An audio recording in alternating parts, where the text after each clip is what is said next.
Hey everybody, good afternoon and welcome to another Marketing Monday. I am so excited to be here today. I cannot believe that tomorrow is March 1st. What is going on here, right? Like totally crazy. But we are getting into something called tax season, which you may already know about. But so I'm super excited to have today's guest. Her name is Suzanne DeWitt. I'm going to allow her to introduce herself. And we're going to talk about something we called cryptocurrency. So I'm really excited to have these discussions. So if you've been hearing things about like Bitcoin and NFTs and blockchains and Ethereum, and you're like, what are all these words? We're going to try and demystify some of that today, or Suzanne is anyway. I'm going to be asking questions. She's going to explain. So Suzanne, welcome. Why don't you tell us a little bit about yourself? Thank you. This is your second time here. This is my second time here. We're super excited that you came back. Thank you. Thank you. It's good to be here. I can't believe it's already been almost, I think, I was here last on Halloween. Was it that long yes. ago? Wow. Oh my gosh. Yes. So I did no costume this time. Just me. No, but I'm Suzanne DeWitt. I'm an attorney in Miami. My main area of practice is tax planning. But obviously for today, a large part of new part of my practice is dealing in cryptocurrency and setting up transactions that are, using that as a foundation. That's like gotta be a big deal. I remember being on one of like a call maybe a year ago and literally was not taking notes, but writing down every word I didn't understand to look up after. Yeah. Like it was pretty much that. It's a whole new language. Mm-hmm. It's a whole new language. So yeah, it totally gets. So I'm starting to learn about NFTs, and I've bought some Ethereum, and I got my OpenSea, and I'm trying to get into buying NFTs just because I feel like it's something I have to learn, right? So is it something? So talk to us a little bit about sort of what's going on, and maybe what if people who are not aware of these things or skeptical, what are some things that maybe we should start becoming aware of at least? Okay. I guess first and foremost to take a big step back and, for where I was about a year and a half ago, what is cryptocurrency? Yeah. Cryptocurrency is a currency, right? It's, they call it crypto because it's not creepy, but it's encrypted. And I think that's the mainframe of the currency. And I think, what the type of currency that, crypto is, what distinguishes it from, let's say, dollars that are, through the banking system, is that cryptocurrency is decentralized and the security blanket of cryptocurrency, which, like, for example, Bitcoin, right, is there's different types of cryptocurrency, right? Correct. Okay. There's like Ethereum, as you had indicated, Bitcoin. There's like 5 others that pretty much take up the market space, a majority of the market space, and they're projected they're protected from a blockchain, and a blockchain is the security blanket. So like a bank has a ledger, and they're like, back in the day they had their little ledgers, and then they have their computers. Your a typical currency has a blockchain, and it's supposedly very safe, and it's quicker transaction time than banks. You have more control over your currency, and one thing is that it's not subject to that much volatility or change, whereas a currency that's tied to the markets is sort of it's independent. So it's unique like that. It's really, I think, the wave of the future, although I've been seeing that it was, Bitcoin's been around since 2008. So yeah, and it's just becoming, you're hearing of it more. So when I first heard of it, I'm like, this has got to be a joke, right? And just totally brushed it off. And I laugh to myself now about that, because when I first started my social media business 15 years ago, people were laughing at me pretty much. They're like, what's so social about media? Like, why do I need... I don't need that. Like, that's trendy. My business doesn't need that. And I'm like, I'm telling you, your business is going to want to have a presence on this. And lo and behold, like, here we are. So I know, like, not everything that happens necessarily changes the world. But so in the beginning, I was like that, right? With that. And now I'm paying more attention to it because it just seems like you can't escape it. You can. And one of the necessary, I guess, evils of the area I practice in is that you can't put your head in the sand. It's going to pass you by. So you have to get on the train or not get on the train. And one thing about cryptocurrency is that you can't understand it just a little bit. You have to understand it or defer to others, Yeah, you do.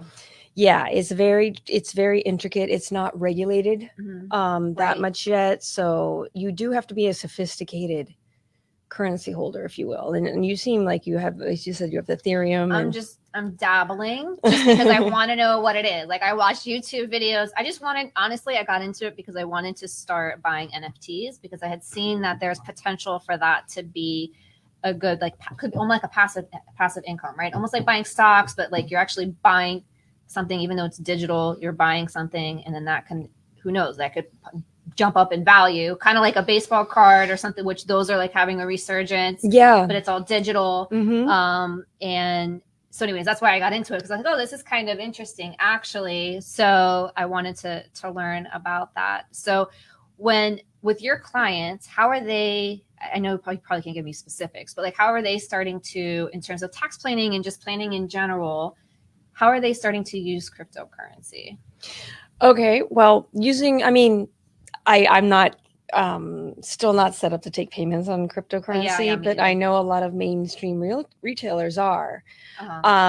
Will law firms start, processing their fees in crypto? Probably, eventually sooner rather than later. But in terms of tax planning, for example, I had an interesting call from a client who is not only actively purchasing NFTs, which, taking a step back, what is an NFT? It's a non-fungible token. Okay, what's a non-fungible token? It's such a mouthful. Who came up with that word, by the way? Who did that? Right.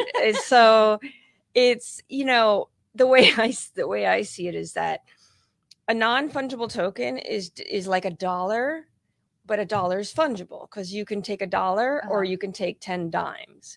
Here, a non-fungible token is that if you purchased a dollar, and Bansky, the artist, signed it, right, that becomes non-fungible and becomes its own value. So you have this coding, and therefore with Ethereum, and you purchase it, it's yours. And through the blockchain, you can be traced to that.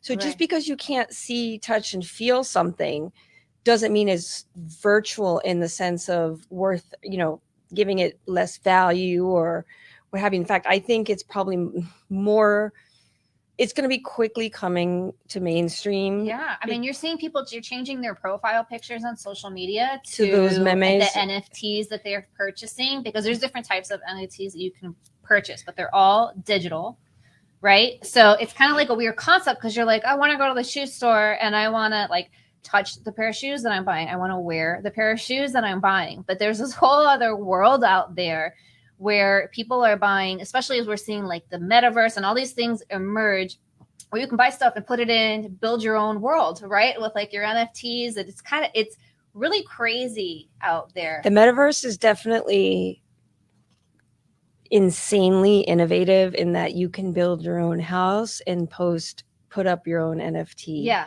Art, if you will. But when you take a step back, how different is that from traditional art? I guess, people back, you have a painting and you're just looking at it. Well, here, this can go anywhere with you. Can you take your Mona Lisa anywhere with you? I mean, I guess you could, but probably not advised. Probably not a good idea. But, and then I think there's also a lot of value coming up from NFTs and derivative NFTs. Okay. And what do I mean by that? I mean that you have your NFT where you purchase something and it's just yours, it's tied to you, it's unique, and you create almost art, copies of the NFT, so it's derivative of that, so people can buy that from you at less money. You're going to have 100 copies of your print, and it can also take on life forms and different movable art. Sometimes the little character will transform or blow up or so it goes in so many different directions. It's super hard to wrap your head around, I think, until you're in it and you're doing it. Because I was like, what? But I was like, like I said, I felt like it's just something that I've had to learn. So I'm not like putting a ton of money into NFTs. I'm just dabbling because I want to understand it. Right. Yeah. So, and it's kind of bizarre, but it's interesting to see. So in terms of like businesses, I think this is interesting to see how it goes. Cause you reference blockchain, right? Mm-hmm. Which is sort of, for the life of that piece, it'll tell you who had it, who owned it, how much it was bought for, how much it was sold for. Like you'll have all the information, right? Mm-hmm. So is that correct? Yes. Okay. So what I think is really interesting about this that I read, and maybe this is something that you have some further feedback on, is let's just say like Nike, for example. So we know that their Jordans and their releases on their shoe, there's like a big deal, and people will stand in line, they'll buy these shoes, and then what do they do with them? They go and they resell them for like triple the amount of money. Nike doesn't make money off of that. They just make money off of the original sale. The person that bought it and resells it pockets the whole profit, right? Right. But I read somewhere that like, let's say in the digital world, like let's say Nike sells an NFT of their shoe, right? So it's digital. Somebody buys that and they go and they resell it for more money, hypothetically, and maybe this is already happening. Every time it's resold for whatever it's resold for, Nike can make a percentage off of that that's sale. The derivative image. The derivative yep, part. Absolutely. So that's the really interesting part that I think that businesses kind of need to be paying attention to. Yes, definitely. And I think that, the blockchain whole concept in having that as, your platform for NFTs and whatnot is having it more secure, is giving people confidence to at least just dabble, right? Because that it's robust, it's organized. Now, yes, it's subject to I'm sure fraud is going to be injected, right, higher regulation and whatever, but definitely with NFTs, what I've seen especially like in the past 6 months, is an emergence of the derivative side of art. So it's that Nike image of a shoe, right? Okay, and you have made a visceral photo, like an image or a avatar, right, of that. That is you buy that for less money because it's not the original, but right, it's like copies of a Renoir. So same thing, but the artist gets part of the for money. The life that it keeps reselling, not just that one-time purchase. Right. That's the part that I find so fascinating. Yeah. About all of this. Because originally artists, first of all, had to be dead in order to have any value to their art. Yeah. Number one. So true. But, and then on top of that, if copies were sold and changed hands, first of all, there's no real ledger in the open market on art. It's a bare market, whoever's holding the art. Right. It's very strange. I mean, this is quite opposite, and definitely I find more appealing is just definitely getting your hands around it. And what is the tax planning going to be around that? When you sell something, what is, capital gains versus ownership? You mentioned passive income. Right. That's taxed a different way than a capital gain. So it remains to be seen how this is all going to play out in terms of the NFT itself. Well, right. Once you get that down, now it's like, no, these are the derivative NFTs. Yeah. So it's bananas. So let's say someone, where they're doing their tax planning with you, and I know you work with a lot of high net worth individuals who are probably well versed in the art world and using some of these as investments, right? So how are you? What are you telling them right now? Are you telling them? I know you can't probably tell them, buy Bitcoin, but like, what do they come to you and they say, I just sold this NFT. Like, what do I need to do with my taxes about it? Or I'm really getting into this. Or I'm putting a lot of money into Bitcoin. How are those conversations going? Well, first of all, you want them to come to you before they sell or before they purchase Bitcoin. And that's a lot of the problem is exactly what you're saying. Hey, I just sold an NFT. Well, it would be great to learn before the fact because we could plan appropriately. The good news is that, there's a trend of trying to treat the sales of these assets as capital in nature, obviously over a holding period. But there is, challenges and loopholes and whatnot. So what I would say is, definitely in like buying and trading currency is just that. It's not investing in a capital asset. So you have like that Forex equivalent concept. That's a wholly different thing than just NFT. And I think what people don't realize is you have to buy a currency in order to have that currency to buy an NFT. Right. So there's, you don't just get an NFT. You have to step into, this level, then that level. Yeah. So it would be great from the outset to get sort of like what the client wants to do in terms of what they hope, what are their, their aspects. Because like, for example, art, before you even buy Ethereum, like, do you want to hold art? Do you want to put it in a gallery? Do you want to resell it? Are you a collector? Are you a reseller? And that all, determines which way to go. Mm-hmm. Yeah, this is so fascinating to me. All right, so if people, and what you're saying is don't do like me and just go to YouTube and start putting money in things and selling things. I mean, again, it was like $100. It's not like a big deal, but go to for everybody's benefit. Misty and I have spoken before, so she didn't just dive in. That's not okay. She's very smart. Thank you. So yeah, don't be like me. No, I'm just kidding.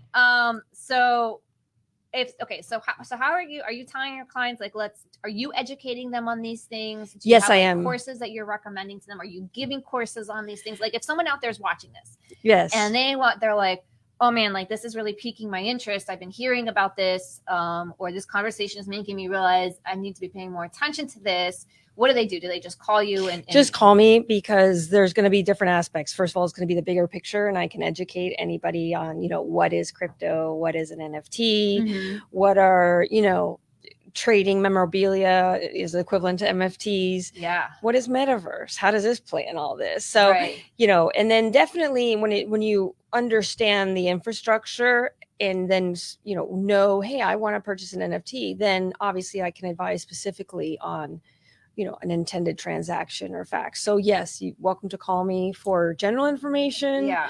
Brainstorming, or if you have an idea. If I can't teach it, which is what I effectively do, it doesn't help me in the long run. So I'm happy as much to talk to anybody as they are to me, because I'm constantly, developing my practice, because it's changing every day and I keep current and I keep ahead of it. Right. And we're seeing things that are happening too at a bigger level. Is it the mayor that was doing something recently? Excuse my lack of knowledge, but it was like something. Yes, it was like Miami coin or Miami base or something. Like right. Yeah. And it was not supposed to be a regulated thing, but almost like he was opening up a think tank. Right. To have an own currency, of Miami to have its own currency. And I think it was very innovative of him and courageous to, suggest it. And from what I understand, this was last November. I think it's still active, but yeah. It's so interesting. Yeah. So I think, all of this is like, it can totally like blow your mind when you're trying to like figure out. So, okay. So let's say I have another question. So let's say someone is, I know we've talked about so much today. I don't want to get too technical, but let's say somebody is thinking about starting this. Is there something other than just calling you? Is there like a place you would tell them, look, go read or subscribe to this newsletter? Or is there anything like that you can say out there right now? I think, interestingly, a lot of publications have, sort of a whittled down explanation. Like if you go to the New York Times repository of files, there's a lot of interesting articles, Business Week, those types of things. I would stay away from blogs or homegrown information that you don't know where the source is really coming from.